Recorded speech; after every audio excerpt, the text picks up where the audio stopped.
Hello' friends, আজি মই এটা ভিডিঅ' লৈ আহিলোঁ। এইটো দেখিছেনে?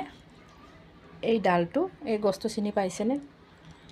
পাত ফুল বুলি কোৱা হয়। ইয়াতে ফুল নুফুলে, পাতেই হয়। এইটো মই ৰুইছোঁ। ইমানটো ডাল এটা ৰুইছিলোঁ, ইয়াতকৈ অকণমান সোমাই আছে ভিতৰত। ইমানমান এনেকৈ পুতি দিছিলোঁ।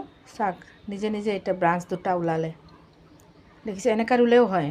আৰু তাৰে এটুকুৰা, ইয়াৰ পৰা এটুকুৰা মই মানে তাতে ৰুই দিছিলোঁ। আৰু এইটো মই পানীত থৈছোঁ। এই দেখিছেনে? পানীত থৈছিলোঁ, কেনেকুৱা শিপা ওলাইছে চাওক পানীতে। ৰুম বুলি ক'লে আপুনি যেনেকৈ তেনেকৈ কৰি হ'লেও পানীত থ'লেও মানে শিপাটো ওলায়। আৰু ইমানখিনি শিপা ওলোৱাৰ পিছত ৰুই দিলে হৈ গ'ল। এনেই পানীত ডুবাই থৈ দিলে হ'ল।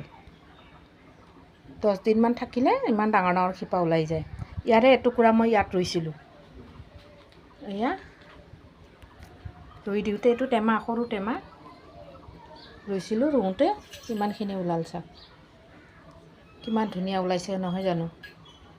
ভাল লাগিছেনে? এনেকৈও ৰুব পাৰি, মানে মনৰ ইচ্ছা থাকিলে। দেখিছে কিমান ধুনীয়া লাগিছে? মই এনেকৈ মানে ইয়াৰ পাক্কাৰ ওপৰত থৈ দিছোঁ, হাফ ৱালৰ ওপৰত।